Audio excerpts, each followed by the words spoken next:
Hello and welcome to Into the Woods with Holly Wharton. This podcast has evolved over the 5+ years since it first launched. From now on, I'm going to be talking about deepening your connection with yourself, taking inspired action, and really trusting yourself and your intuition. And also mindset, of course, but mindset of all kinds, not just business mindset. I think. Things are changing for me, as you may have noticed if you've been following me online or listening to this podcast, so anything goes here. I hope you stay along for the ride. Thank you so much for joining us today, and now let's get into this week's episode. Hello and welcome to the Into the Woods podcast, episode 312. This is your host, Holly Wharton, and I'm back with a guest for the first time in a very long time. Today I'm speaking to Eva Leenknegt. I think I just butchered her name, but we went over it a few times and it's hopefully not too far off. Eva is a member of OBOD, the druid order that I belong to, and we met earlier this year in London after I discovered her blog, Anima Monday.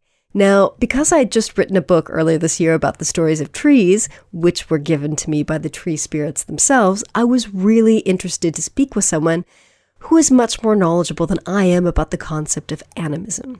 Eva has been involved in druidry much longer than I have. She's a lot more experienced in this stuff, and I think she does a really good job of explaining what life is like when you live with this not belief, but this kind of way of being. So, what is animism? It's the concept that everything has a spirit. Everything, humans, animals, plants, minerals, and even things that we consider to be inanimate objects, like computers and cars, or your desk, or this microphone, or the piece of paper I'm holding in my hand. Everything. So this was once a mainstream concept in the belief systems of ancient pagan communities, but now it's seen as a bit unusual, which is why some people like to make fun of me for talking to trees. Now, I know I've come across plenty of people who think I'm mentally ill for believing in tree spirits, but this is a pretty standard belief system for significant population all around the world. There are a lot of people in a lot of parts of the world that believe in this. And the fact is that this is much more than a belief, as we discuss in this podcast episode. It's a totally different way of experiencing life, one that can open us up to creating new, deeper connections with everything around us.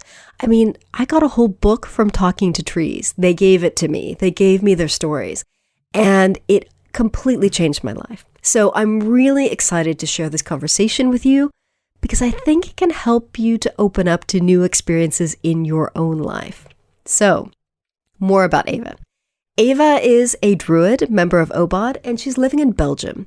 She's one of the driving forces behind Anima Monday, which is a community blogging project that aims to make people more familiar with animism in all its facets. She's an avid lover of trees and hopes to convince people of the wealth of wisdom that the natural world could share with us if only we would stop destroying it. She also has a personal blog at wandering-the-woods.com, where she writes about her own druid journey. In her real life, she's a mathematician exploring a different kind of other worlds.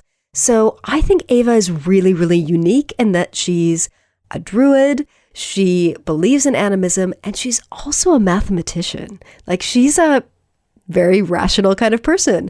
So I hope this will help you open up to this concept because I think it's truly life-changing. I know I've said that 1,000 times in the last 2 minutes, but truly, this is a very different way of living, and I really wish that more people could open up to the possibility of experiencing life in this way. So without further ado, here's our conversation.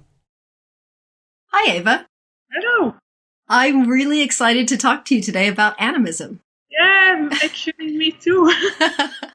So why don't we start out by having you tell us a little bit about yourself? So how did you get into animism? How did I get into this? Well, I guess there's a difference between getting into it like theoretically and getting into it like experiencing. Yes. I first encountered the word when I was starting to look into paganism and druidry and so on. And I have to admit that my first reaction to the word was kind of the same as most people have. Like, this is this primitive kind of idea that people had like a few millennia ago probably. So why are people talking about this now? So I started to read some books, and then it was like, well, actually, this makes rather a lot of sense. So then I was like, okay, I like those ideas. I believe this kind of thing is probably true, and anyway, I like it. But that is like believing in a theory. At the same time, I was also starting to do druidry, like following the course of OBOD, and they give you like those exercises to connect to nature. I mean, have a conversation with a tree, whatever, and then you start at some point having those first, like, say, weird experiences where, like, I still pretty strongly remember the first time that it was really obvious that there was something, like I was in my garden, I was actually trying to pull out a nettle, and then suddenly you hear this sting. Why are you doing this? I'm challenging you, please. First, have a thought and try to learn why I'm useful. If you decide I'm not useful, then you can pull me out, but now, please, let's have a conversation first. And then you're like, wow. Am I going crazy? What's this? Or like this time that I had found a dead mouse and I was sort of feeling sorry for it and was like wanting to put it somewhere safe. We're walking through the field, like where, and then you come across this apple tree and you hear it sort of say, you can put it with me, I'll take care of it. And it's like, yes, I heard people talk about this, but what is that real? And then suddenly the world changes. And so then it kind of clicked because it was like this concept or this philosophy that you agreed with started to become a normal part of your life. Suddenly it's like, okay, so if you say things are alive, things have spirit, then sort of you mean it, if you get what I mean. Yeah. Then. So what's your definition of animism? What does it mean to you? I would say that the main thing is about what you consider to be a person. Are humans the only ones who are persons, or can you expand that concept like that obvious ones like cats? Everyone is going to agree with me if I say, well, your cat is a person as well. Gets a bit more difficult if you start saying that about a plant or a tree, and then it gets really complicated when you start saying this about, say, a rock or something like that. But at some level, I mean, what is a person? A person is like some unit of consciousness that like has experiences and Yeah, I think that's a really interesting definition because I've started hearing lately people talk about the stone people and the plant people and the star people. And I think most human people probably think of the word people as being synonymous with human. But yet we can use that word to describe so many other beings. And I mean, it's so then important to realize, I mean, if you say to someone, a rock is a person, they tend to think like of a rock as, I mean, a human person in stone form. But then you have to also think about the fact that a rock doesn't have our senses, it doesn't have eyes, it doesn't have ears. It still has experiences. I mean, it can expand or shrink based on whether it's hot or cold. I mean, it's like thousands of years ago, it was part of a mountain. I mean, somewhere, I guess it probably still has a memory of that. So it is a rock person, not a human person. And think, like, I don't know how to use the word think, but if it's thinking in a completely different way than we are. Yeah, absolutely. And it's having a completely different experience of life than we are because, as you said, it doesn't have the senses that we have. And I think also what you said is very interesting because I think it's easy for us to look at our cats, our dogs, our living things that we perceive to be living that have a face and that communicate with us as having a spirit because they're so obviously alive. But things like rocks and stones and earth, and it's a little more difficult, I think, for some of us to wrap our heads around. Yeah, and also probably because those things are just so different. I mean, how is a plant a person? I also think some of those things just work in a different way than it works for us. I mean, for us, I mean, one human being is one person, one cat is one person, but if you think about a plant, is one plant still one person, or it's like there's the person that is this species of plant which has all those different bodies, if you see what I mean. Yeah, it's like the plant realm or the plant world. Yeah, so like if you go back to this stone, I mean, this stone was once a mountain, and then that mountain got spread over a lot of stones. I mean, is one stone the person, or is all the stones together the person, or is maybe both of them? It gets complicated real quick. it does. And also, if we look at it from the perspective that everything is connected, it's like we're all just different expressions of the same thing. You can be different kind of persons at the same time. I mean, now you and I are an individual, but if you then go to a concert or a football match, you become part of the audience, and suddenly you behave in things which are no longer you as an individual. You sometimes start doing which, if you're alone, you would never do. Yes.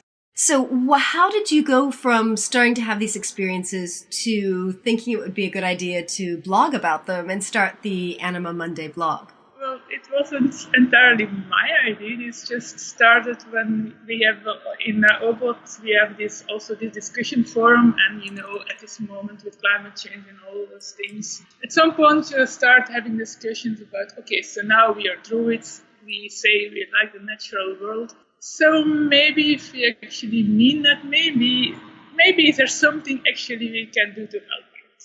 But then there's also, well, okay, but I mean, there's already Greenpeace, and of course we could join Greenpeace. I mean, we're having this discussion as druids, so with a bit of magic and whatever woo in there. So with that background, is there something which we specifically could do, which other people don't have the experience for that we specifically have? And then, actually to my surprise, when we started brainstorming, at some point the idea that ended up at the top of the list was, let's promote Animism. And so we started this blog site. So, Animism, we're talking about things as other things, as being non-human things, as being people and having a spirit. So, when you're talking to someone who's new to this concept, and they say, well, how do we know this is true? Like, can we prove this, or do we just need to believe it? What would you say to that? Can we prove this? Well, obviously, no, we can't. But then I can ask similar questions in return. Like, if I ask you about the most important people in your life, or about the person you're married to, do they love you? Do you just believe that, or how do you prove that? Is it something actually certain about, or is this just something based on a lot of small signs you got here and there that you got to think that is probably true? I mean, it's sort of the same thing. Yeah, it is. So I think it's kind of something that we either choose to believe or choose to not believe. And sometimes it's also like, I mean, especially if you have these kind of experiences of them talking to you, sometimes like, I have two options. Either I believe this is true, or I believe I'm delusional, and I know what I prefer. Exactly, and that's kind of what I've been going through with my book, where I share the stories of trees. A lot of people that are new to this concept are saying to me, well, I'd like to think you're not crazy. And I say, I would like to think that too.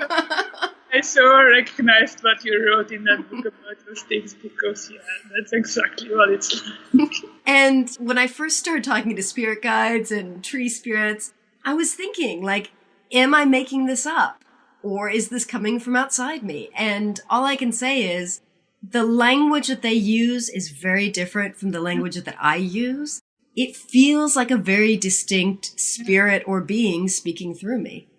And also, it's like there's a very clear consistency to those experiences. Yeah. I mean, if it happens once, then it might be coincidence, or you could just happen to be thinking those thoughts at that time. But if nothing happens, if you're somewhere else, and then every time you pass that single tree, you get this feeling of connection, and it doesn't happen anytime else except when you are with that tree. I mean, at some point, if you are a rational person and you don't see which other conclusions you could draw.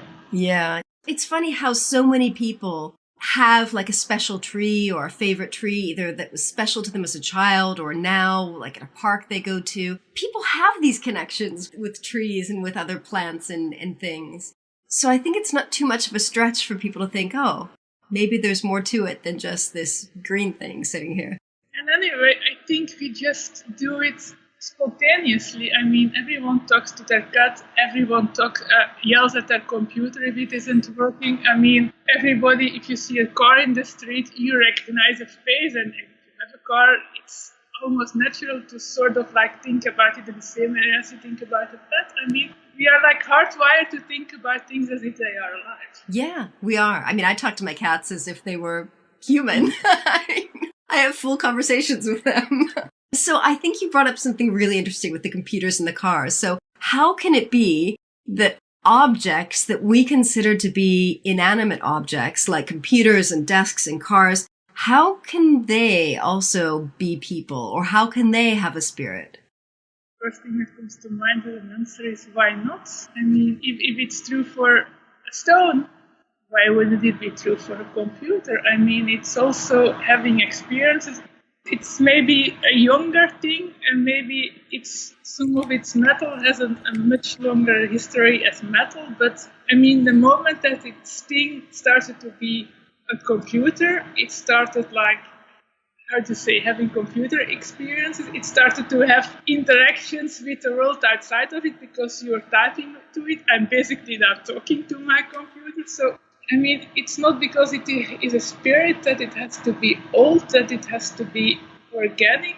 It's just, I mean, I've encountered spirits it's like a scientific paper I was trying to write or things like that, or I've had my house trying to talk to me. I mean, or I've got messages from characters in stories. I mean, it doesn't even have to have a physical body. It's just like there's some spirit in everything. Just have to listen to it. Right. So it's like concepts, like things like someone's business or someone's, like you said, your paper. Those things can have spirits as well. Your blog has a spirit.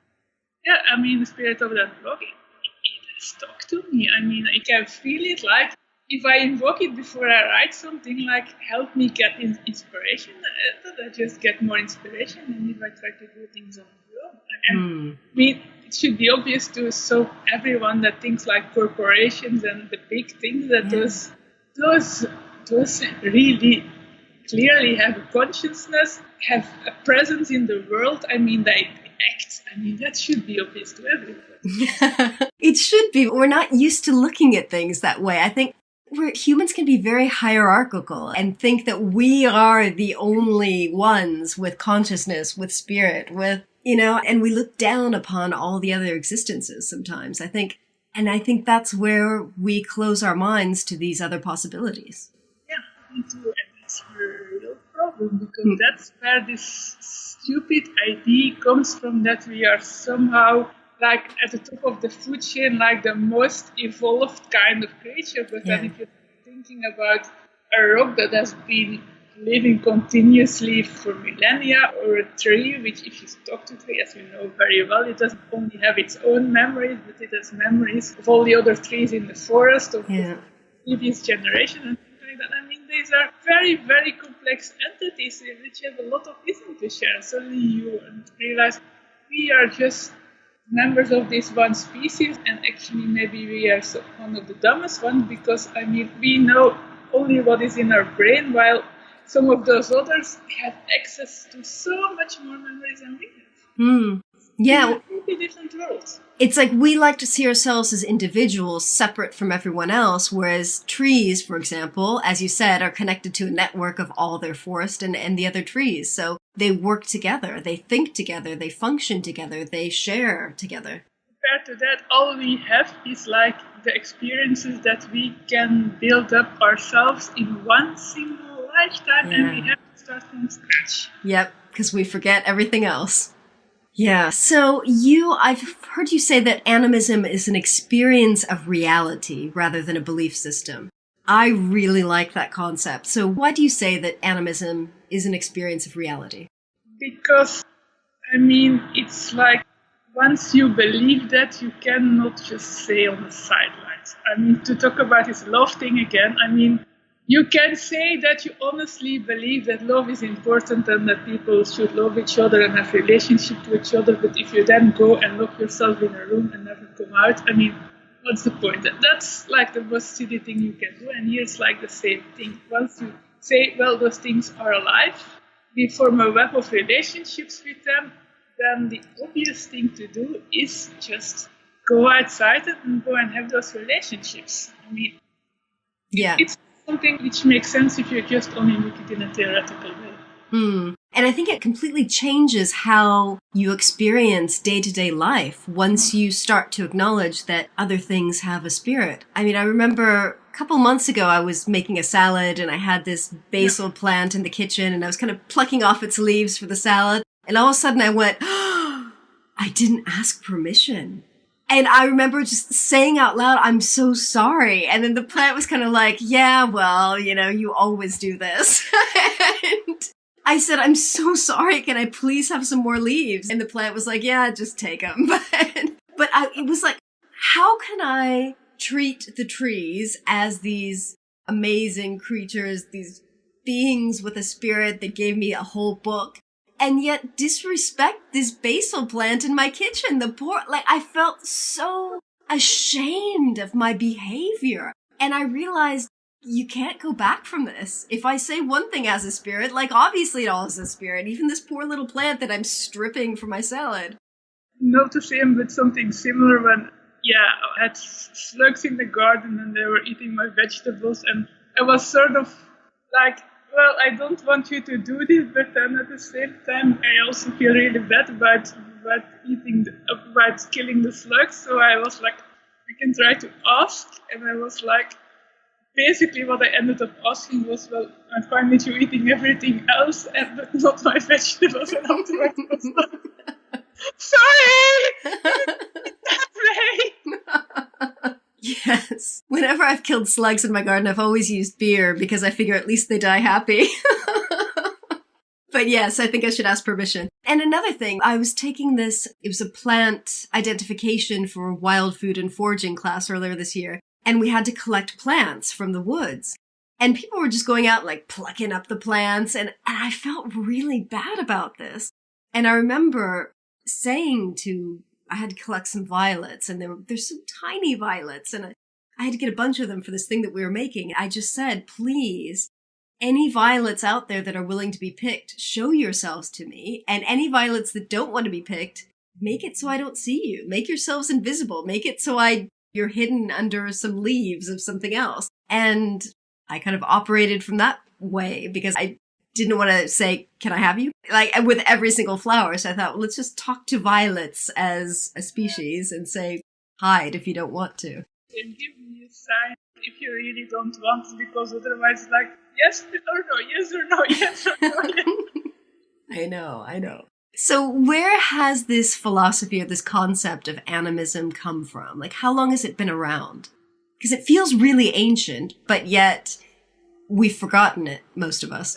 I think it has been around as long as there's humans, really. I mean, if you start looking at really ancient cultures or really ancient mythology, I mean, it's obvious that, for instance, they communicate with spirits of animals as sort of equals. I guess that's things like that are certainly from animism, you get shamanism and things like that. That's clear.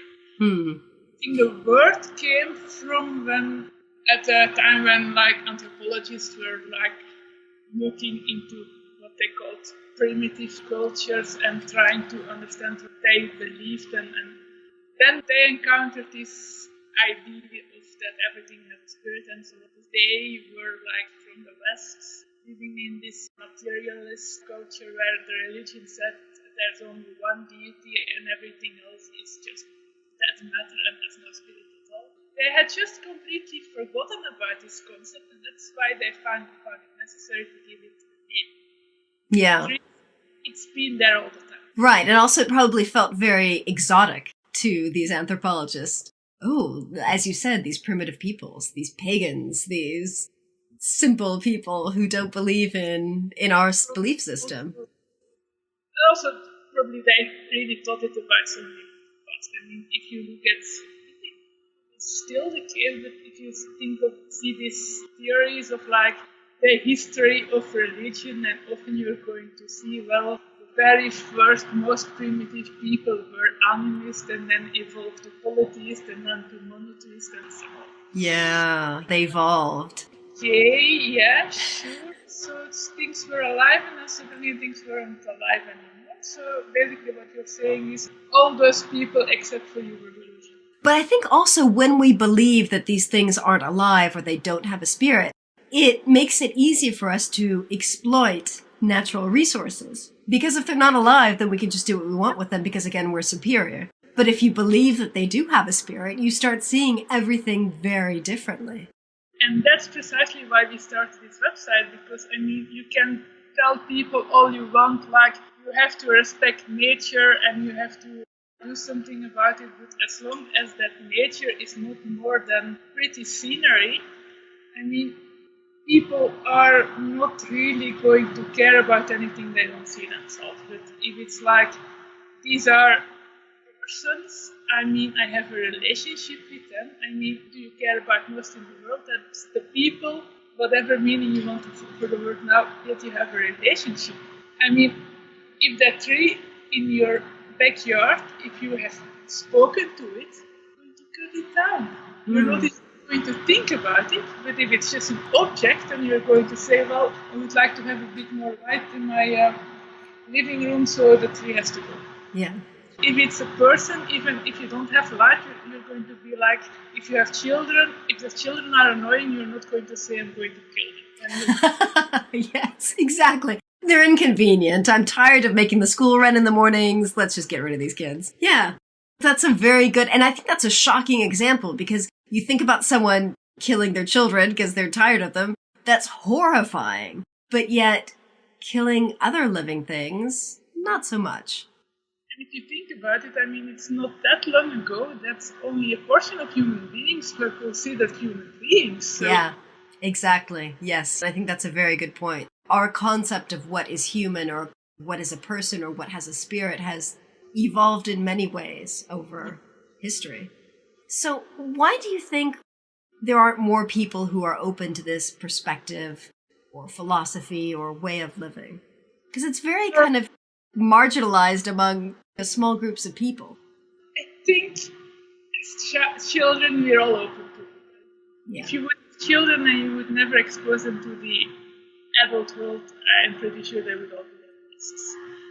But then there comes this point when you're expected to grow up, to become adult, to become rational, and then suddenly you are living in this culture where it's like seen as ridiculous to have those kind of thoughts. And I think many people, even though I'm pretty sure that, as we said before, many people had at least one or two of those experiences, they just reason them away as something that they imagined, or like they just don't want to believe it because they're afraid of what the people are going to say. But yeah, it's just because it's seen as weird in our society.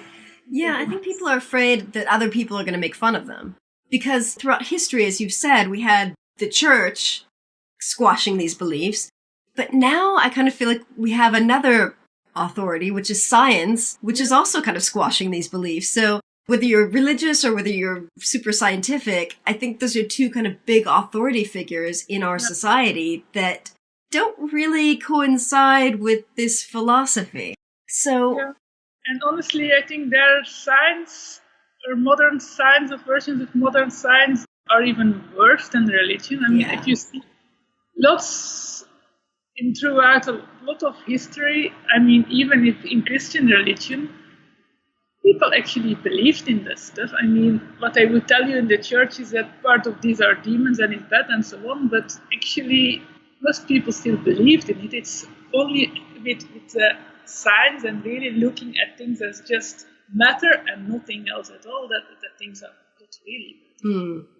Yeah, and I think people who are very much kind of believers in science, or they need to find a rational explanation for everything, are shutting themselves off to this perspective and other perspectives because, as we said earlier, you've kind of got to choose to be open to it because there's really no proof. Yeah, and there it's like scientists think they are like the most rational, open people in the world, but at the same time, there's a lot of places where you see, well, if you're really open, then you have to, if you look at the reasons for stuff, you have to accept all things as possibilities and not just only the things that you can measure. I mean, I had a discussion somewhere with an atheist at some point, one of those really aggressive ones, and he asked this typical question of, can you prove me that, I think it was about gods, that gods exist? And, well, I stated stuff that I like those kind of recurring experiences that, for me personally, are rather convincing that probably something is going on because you just cannot explain those things away. But it became obvious real quickly that he asked this question, but whatever I would have said, he would just have said, but that's just coincidence and you're delusional. He called me delusional like a million times. Well, and I'm sure many people have called me delusional for talking to trees. So, again, it comes back to, are you going to choose to be open to this, or are you going to choose to close yourself down to this concept? So, how do you think that opening up to this concept of animism can change our lives? As we've been talking about before, I mean, if your relationship with things changes, then everything changes. I mean, then you cannot just go through your life and do what you want anymore. Then you go to your garden and you have to make your decisions together with all the persons living in your garden. Or you have to think about, well, if I do this, then this is going to have effects not just on me, not just on the people that I know, but it's going to have effects on other people, types of persons that are equally valuable. So it's just basically not destroy the world anymore the way we are doing now. It changes the way we make decisions. It makes us make different decisions, and it makes us think more before taking action, I think. Whether it's, as you said, what am I going to do about the slugs in my garden, or things that we buy, the products that we choose to buy or not buy based on the spirit of the companies that have made them. Yeah. So, for someone who's listening to this and thinks, okay, sounds interesting, maybe I might like to embrace this concept or open up to the possibility, how would you recommend they get started? Like, what could someone do to open up to the concept of animism or learn more about it or experience it? Yeah.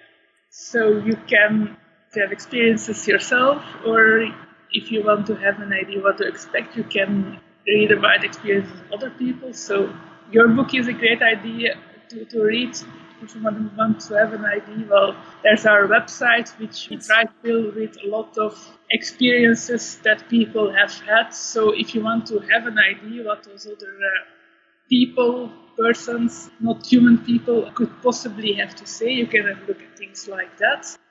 But then, of course, at some point you have to go out, go for a walk in the forest, sit with a tree for a while. I mean, we have to also, of course, be aware that it's not very likely that you're going to be trying this for the first time and suddenly you're going to have this whole very deep philosophical conversation with the tree. I mean, that's probably not going to happen. So these things can happen, but for most people, if this happens, it only happens if you have been trying to do this and getting gradually more open to this. So what's more likely to happen is things like, for instance, if you are like picking flowers and you are like doing this asking permission things, that's you're going to get like a feeling of joy or a very strong feeling of repulsion. It's going to be clear that you get a no, but that no is probably not going to come in words. It's more going to be just that you suddenly have a very bad feeling about it the moment you ask this question. It could be feelings like that you suddenly experience a lot of sadness when you are in an area where trees have just been cut down, things like that. Yes. I'm going to be starting with those very simple things, but just keep going out, keep paying attention, and you're going to start noticing that this is not just a coincidence, it is not just something that happens once, this is going to be happening more and more until at some point you have to realize, well, maybe it is actually true, well, maybe things actually are alright. And I think that example you gave of walking through a forest where a lot of trees have been cut down, I think a lot of us have been in that experience, and I think a lot of us can relate to that. I remember the last time I walked through a forest like that, I felt almost unsafe. And it obviously wasn't because I physically was unsafe, but the trees had been unsafe there because so many of them had been cut down. And so I think I was picking up on their feeling of, oh no, am I going to be next? And it just felt really creepy and just really uncomfortable. And again, for no real reason. It's not like someone was following me or there were weird people in the forest, but it was picking up on the other emotions of the other beings that were in the forest. It's like this kind of stuff happened that I was walking through the forest, not paying attention at all, like just thinking about completely different things, and then this feeling pops up, and you start looking around and three trees have recently fallen down, so that's where the feeling came from. I mean, that's how you notice that it's not you like seeing 4 trees and projecting and then concluding that it must have been that, because the feeling comes first and then you start feeling very comfortable. Yeah, and I think as you said, you have to be very aware of what's going on, aware of what you're feeling, aware of what you're hearing, aware of what's going on around you, like outside of yourself. And I think so often we're so self-absorbed that even when we go out into nature, we're not necessarily seeing and feeling and experiencing everything else that's out there. So I think awareness is something that you really have to kind of pay attention to. Do not go for a walk with headphones on, thinking about what you're going to be doing at work the next day, and basically just coming back home and not even knowing my routine. I mean, then it's not going to happen. No, it's definitely not going to happen. Well, thank you so much for joining me to talk about animism. I think this is a truly life-changing concept that if people are willing to open up to it, it just really increases our connection with everything around us.